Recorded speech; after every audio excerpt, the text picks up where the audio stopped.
Happy Sunday. It's hashtag Showcase Sunday today. And as always, AJ Late's Consultancy and Training is bringing an array, a great selection of businesses and people who can support the hospitality industry. And this week we are talking corporation tax reclaims. So let me introduce you to Kath Benson. Over to you, Kath. Would you like to introduce yourself, what you do and why you do it? Yeah. Hi, Alison. It's Kathryne Benson. Thank you for having me on today. I just want to speak to particularly the hospitality industry, but any other industry or business owners that actually hold, share or use data of any sort. Data now is so powerful in what it can and can't do for you. Many or most business owners will not be aware of this brand new scheme that has been running simply for 12 months. We are the only company in the UK to offer this service, and I'll just explain a little bit about the background of how it came to be. Last year during COVID, there was a colleague of mine who is a specialist data privacy lawyer. He's the top data privacy lawyer in the country. He advises the government and has been in that sector for over 30 years. He got together with another colleague who was a specialist tax accountant. The idea behind it is that most companies now will hold data of some sort, and data has a numerical value. And that numerical value ranges from something as simple as someone's name and email, name and address, name and phone number being at the lowest level, right through to medium level where they may hold your full name, including middle names, date of birth, address and phone number, or they may have much higher level of data where they have a copy of your passport, your driving license, your bank details, your credit card details, maybe some medical history. And that can apply to companies like recruitment companies, it can apply to the hairdresser down the road, it can apply to hotels, restaurants. Anybody really who takes bookings and payments online actually could be in line for a corporation tax rebate, which is music to all our ears. How this system actually works, and it is unique currently, is that we look at the amount of data that you hold, we multiply the amount by the value, and then we have a unique algorithm that's been created by these particular people, and we calculate a numerical value for that data, which we then, using an age-old accountancy practice, we call it a provision. We put that provision onto your profit and loss accounts. We reopen your accounts going back 2 years, and any company that has paid over £20,000 in corporation tax over that 2-year period, so we're aware many didn't pay a lot last year because they weren't turning any money over, but if you can find some combination, 19 plus 1, 15 plus 5, whatever, adds up to £20,000 of corporation tax in the last 2 closed accounting periods, we can reopen them and we can place this provision on their profit and loss as a numerical figure, which 9 times out of 10 means that their risk to a data breach through holding that data is actually more than the corporation tax that they've paid. And what that does is it entitles them to receive up to 70% of their corporation tax back as a cash refund within 4 to 6 weeks from HMRC. Now, there is a lot of work goes on behind the scenes. We have to produce a 10-page legal report as to why the company is at risk. That's something we do for you. This is I suppose if you wanted to term it very straightforwardly, it's a no-win, no fee. So we take a look at what data you have, we take a look at how it's all done. We charge nothing for this process until you've received your refund from HMRC. We then actually raise an invoice and we take 30% as a fee for doing the job for you, and then the rest is passed on to the client immediately after. This is something that no other company is doing currently. It's something because of the extensive knowledge of the data privacy laws that Ian, our lawyer, has, that he took it through the chambers, he took it to HMRC, who signed it off, And this is not tax evasion, this is not a tax scheme, this is actually risk associated to your business because of the data privacy laws. There's 99 data privacy laws, we know them as the GDPR. No company, regardless of whether they're registered with the ICO, regardless of whether they're registered with them or not, can be compliant in all 99 laws at any one time. Therefore, every company is eligible for this. And the great thing about it, it's not just for limited companies, it's also for sole traders and LLPs partnerships. So every business can benefit. Whereas other schemes, for example, the R&D tax relief scheme, which I am involved in, that was only ever for limited companies. So there was a huge pile of businesses that actually couldn't get any help, regardless of what they'd spent. Not the case with this. So that's why it's such a good scheme. In terms of what it does for the hospitality industry, is it returns cash to the front end of the business right at the time when they need it. Yeah. It doesn't matter what you do with the money. You can reinvest it in your business, you can pay staff, you can take it out and have a holiday in the lakes or somewhere like that, or you can go out for very lovely meals. Whatever you want to do with that money is entirely up to you. It is a refund of money. Now, how can this actually help the hospitality industry? It means if they're struggling to get staff, they can maybe pay a little extra wages, so they might attract better staff. It can enable them to, maybe reinvest some money into some COVID measures that they've had to put in place. And people will say, well, this sounds too good to be true. Why are the government doing this? And will the government not become basically bankrupt if they keep refunding all of this money? Well, no, because every time they refund corporation tax, that money is respent in the economy somewhere at any point going forward, because people will spend money on something. That is just part of economics. So I want to speak to any hospitality owners that are struggling with cash flow, who know that it maybe not last year but the year before they had a reasonable year, and see potentially how we can look at getting the money back for them. Okay, so just a few questions, Kath, because obviously my mind went into overdrive then.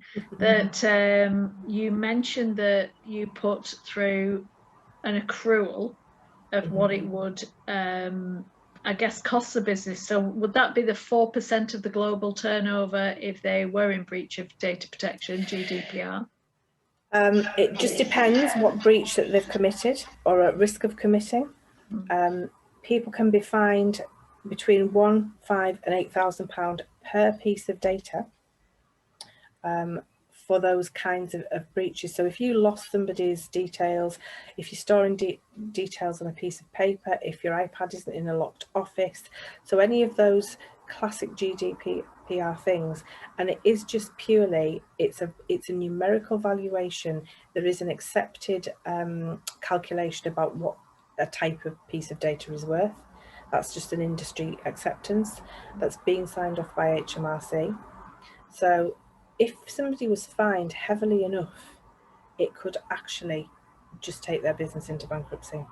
Oh, massively. Be able to come up with that kind of money. Yeah, I talk about this regularly because it does frustrate me even now after talking about it since GDPR came in, and ICO people are not registered yet. Lots of businesses are not registered yet, and you think, my goodness, where have you been and what have you been doing? But I get frustrated, especially with the track and trace, when lots of businesses have got a pen and pad at the front desk. And I went into a business meeting, an external business meeting into a property just a couple of weeks ago.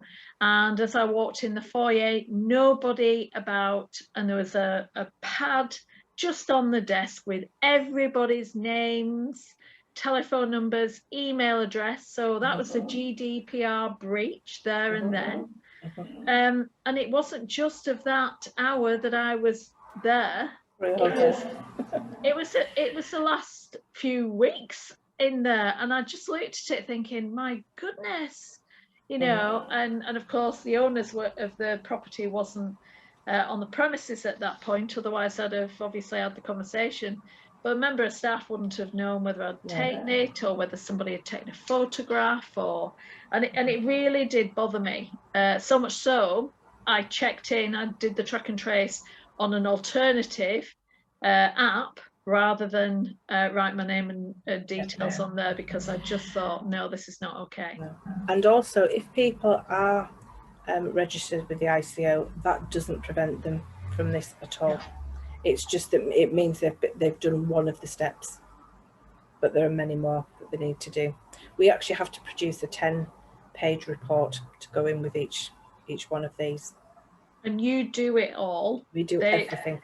So all it is, and can I just ask as well, because you did mention there is a cost element, not to the business as such. However, I would guess it's like the no claims, no gains. It is exactly like that. So how it works is we do all of the work. We submit the report to HMRC. Once HMRC have paid out, then we will raise an invoice to that business owner, and we take 30% of whatever we recover. So if you don't recover anything, there's no charge. So I'm guessing the HMRC actually give it to the business, and then you recover the 30% afterwards. That's correct. Yeah. Right. Okay. Right. But we do have an agreement in place, obviously, to protect ourselves, that they agree to pay us that fee once that money has been received. Now, we are forming partnerships with people. We're forming partnerships with other R&D companies, because the added bonus for any company that has done an R&D claim, regardless of who's done it for them, accountant, specialist company, we can actually reopen that R&D claim. And once we put this provision onto their accounts, it might mean, or it will mean if we put this provision on, that we can enhance their R&D claim, often by as much as a further £10,000, because it can take profitable companies into a loss. Only on paper. It doesn't mean that you owe that money, it's only a paper exercise. And that provision can be reversed out of the account at any time, should the business owner be looking to sell their business. Because if you're looking to sell in the next 12 months, this is not for you, because your balance sheet won't look right. But if we know that you've got an exit strategy over the next 3 to 5 years, we will reverse it out gradually so that the balance sheet looks right when you come to position the business for sale.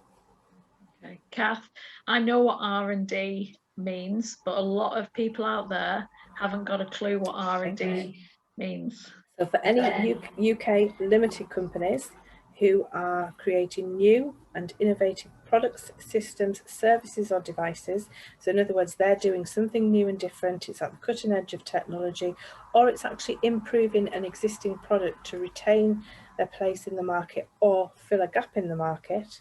So I'll give some examples. Companies where in the past they might have created gin, whiskies, vodkas. During the COVID crisis, they pivoted and turned it into production for hand sanitizer, because that was where the market was. It might be in construction, when they are looking at using old legacy construction processes, but having to use that alongside new materials, new pieces of machinery, and they have to do something different to make it fit together. In food production, it may be where traditional recipes are being reformed to make the recipe vegan. One of the big challenges there is to make sure that the colour, the taste, the texture, the feel in the mouth feels exactly like it does if it's non-vegan. It's all about plant-based foods. So it's taking out all those baddies, all those mass-produced chemicals that are in foods, and actually returning them to a higher degree of natural ingredients. It could be in software, so any company that's had to automate a system, click and collect, if they've had to build an app or a piece of software from scratch, they've either done it in-house or they've got somebody to do it for them, that is all eligible R&D activity. And the government are really keen to put money into business in this way. It's the fastest way, and it's non-repayable capital. It's where it's different to your bounce back loans, to your CBIL loans. This money does not have to be repaid. There is no interest on it, and you can do with it what you choose. Wow. And how do they go about this? So if they wanted to look at whether they qualified for an R&D, then contact me. It is an area I've got 7 years of experience in, and I'm happy. And I would rather say to somebody, actually, I can't do anything for you, than miss a business that could have had money and has missed out. Brilliant, brilliant. And that is, you know, I have a lot of people in the industry where they are doing research and development in menus. They're doing it in processes, how to make it more efficient. I know there's cloud-based systems that you know, people are buying off on now to actually make it more efficient and effective, especially with the staffing crisis at the moment. And it's interesting to know that, you know, there's lots of businesses out there that do a lot of research and development in, say, the menu designs and dishes. There's a lot of chefs who consistently are trying out new products, new services, but they're trying out new menus, new dishes.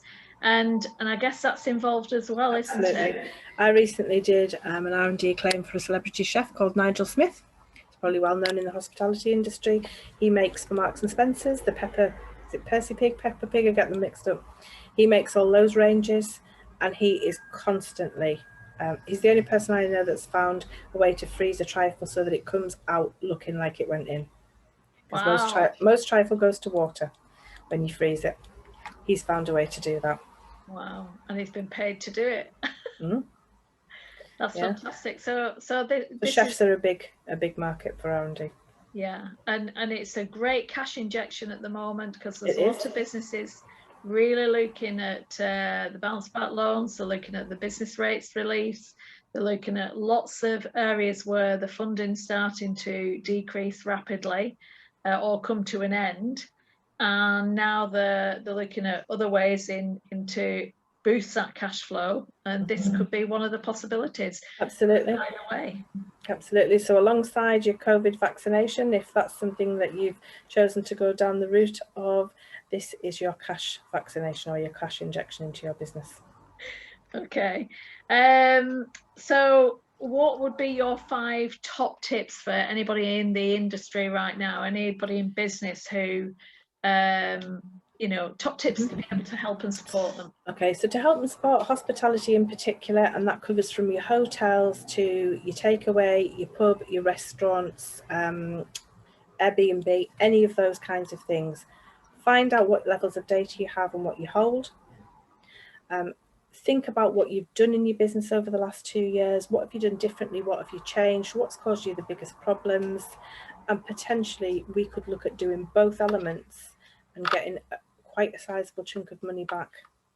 And if you actually haven't done it yourself, but you know of a neighbour, a colleague, a friend who has, then, you know, send them our way and we will send you a thank you in the form of a donation, a fee, whatever way we can work together, because there's more, you know, there's always different ways. If we can't do anything directly, maybe we can help you indirectly. Wow, so that's some tall order. So and a lot of industry, a lot of hospitality industry businesses right now are firefighting, and they really are, you know, it's no joke. The firefighting, trying to keep the businesses going. The strategy has been put on the fence for a lot of businesses, unless they've got someone like me who's pulling it back in. But it's I think the key now is obviously looking at what you have done throughout because there's a lot diversified throughout the whole of lockdown. I know that for a fact. They potentially could get help in R&D there, depending on what they're diversified in and innovated. But also the corporation tax, and that's an interesting, you know, with the GDPR element, it would massively help, I assume, for them to actually understand what areas they are lacking in, so they do not get pulled up by the ICO, which will be on the hunt very soon. I know, you know, they're starting to look now at different elements, and we heard from Matthew Lincoln a few weeks ago on the Showcase Sunday about top tips of how to make yourself more GDPR compliant However, when you look at, did you say 99 points? 99 different laws, rules for it. Yeah. Which would be interesting for you to, you know, work with the business to see what the tick boxes are and what they're not. And it's different for everyone. And what they do is they get a report, and then they do have the option at the end of it, once they've received their cash back, to have a product called Data Guardsman, which will keep them compliant for 12 months. We do it for them on a monthly payment structure, so they don't have to pay it all out at once, and it just means that going forward they can gradually reduce that provision back to profitable state, and they will know how to look after their data in a much better way. Wow. And that's a guard, it's a protection for them. It is, yeah. And it's underwritten by Hiscox. Now, some companies will say, well, I'm not at risk because I took a cyber insurance policy.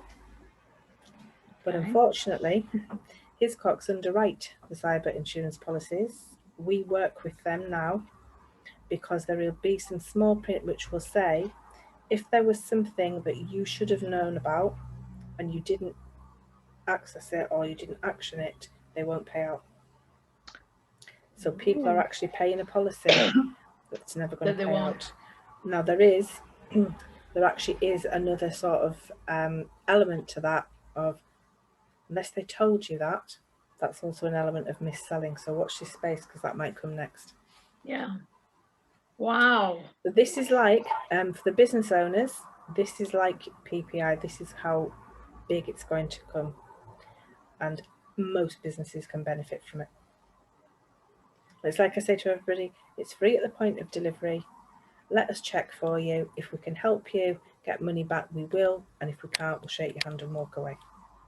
No cost to them at all. No cost. Yeah, brilliant. Yeah. Shaking hand are virtual.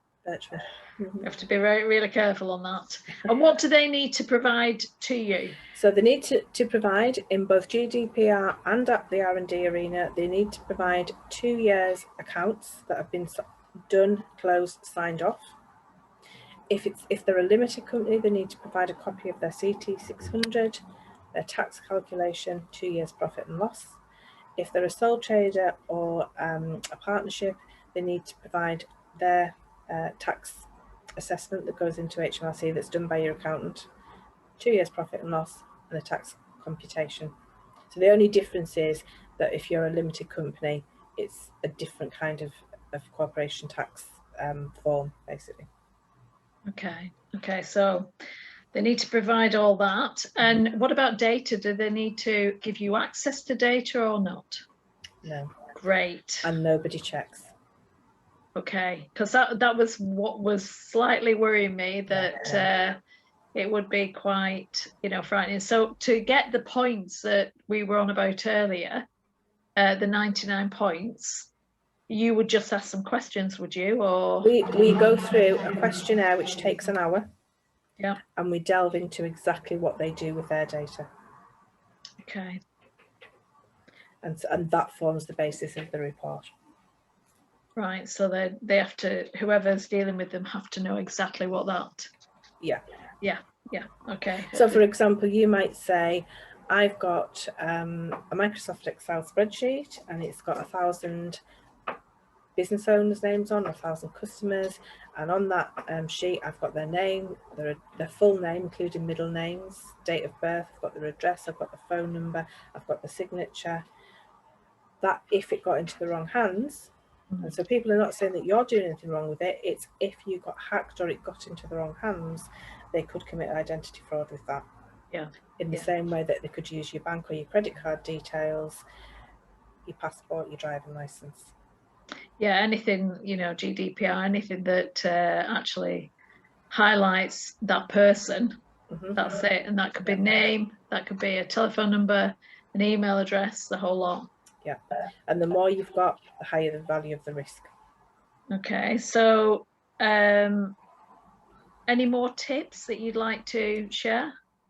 So in terms of tips, please sign up to the ICO. It's £40 a year. It doesn't, it doesn't mean that we can't still do a claim for you. It just means it's one of the steps you can do to protect yourselves.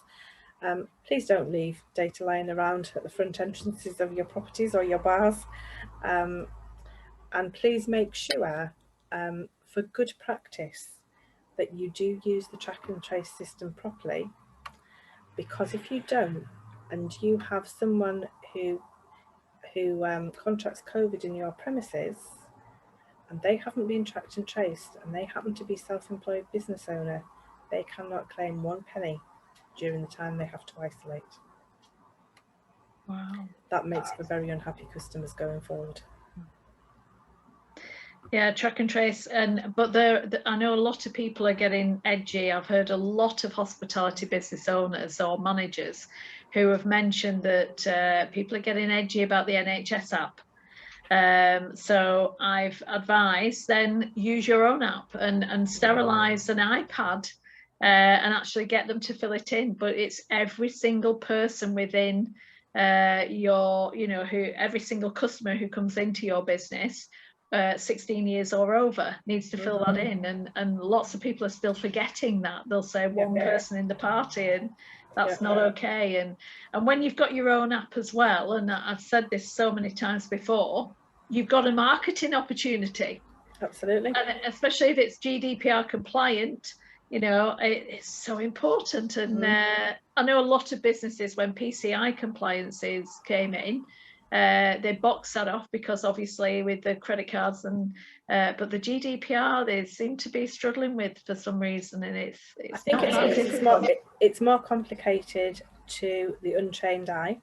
At first glance, it's probably not if you take some professional advice for half an hour, and there's lots of people that will offer you that advice. There's lots of products out there that you can use to look into it. So I think it's a necessary evil now, just like sanitation and track and trace, that we really need to be thinking about what we're doing with our data, because although it's very powerful in the sense of marketing, it could also be the downfall. Yeah, I think making sure that you've got the opt-in rather than just using it is a definite win-win. But to use it in marketing, just be very mindful that you've been transparent and clear of why you're using the data and that how secure your systems are. And also that every company, if you hold data, actually has a privacy policy, and that every customer you make aware and send your privacy policy to. Because that is one of the first things they will pull you up on. We got that off Matthew Lincoln a few weeks ago, and he was saying if you put it on your website, that's the first place that the ICO check. And I thought, what a cracking top tip that is, that to have the opt-in on there and why, with all the descriptions. I thought, great tip. So thank you for that, Kath. So if someone was saying, sitting on the fence here now, saying, is this for me? I've never done this, no claims, no gain thing, because there's all sorts of connotations around that, and I can understand that. What would your clients, what would the chefs say that you've gone through? What would be the things that they would say to anybody on the fence or thinking about doing? So the first thing people usually say is, I speak to my accountant, both on GDPR and on R&D. R&D, not quite so much so. The accountants are aware of it, they've heard of it, they do know what it is. Some will do it, some won't do it. Even the best ones don't do it very well because they're not specialists in that area. In terms of the data breach risk, they won't be aware of it because it's only just been trialled and tested for the last 12 months. However, we are starting to partner with accountants, and once they've got their head around it, the fact that it's an age-old accounting process. It's called IAS 37. You can look it up in the accounting manuals or books. Once they have got their head around that provision, they then realise that is something that can do a lot of good for their clients. Brilliant. So it's a win-win for accountants as well. It's a win-win for accountants, and also it's giving their clients added value. that they are really taking care of every aspect of the business, currently, retrospectively, and future proofing their business. Brilliant. I pinched that off your thing at the back. I love future proofing businesses. It's what I do well. That's brilliant. Would you like to add anything else, Kath? I'm not sure how many businesses will realise this, but everything we do is free of charge at the point of delivery. We can offer you a full initial free consultation. You asked me about, is it for us? Well, come and talk to us and find out. If you're unsure, it's not something you have to do. It's there if you want to use it. It's your choice if you decide against it, and there's no pressure. That this is not something we're trying to sell you. It's something we're trying to help you get money back for. If you feel it's not for you, then you don't need to take it any further. Yeah, you're not going to be hounding like some of the claims, no claim, no gain. We're not a claims company, but I would suggest to anybody that's paid that level of tax, have a look at it, come and talk to us, go away and digest it, and if you think we can do something for you, come back to us.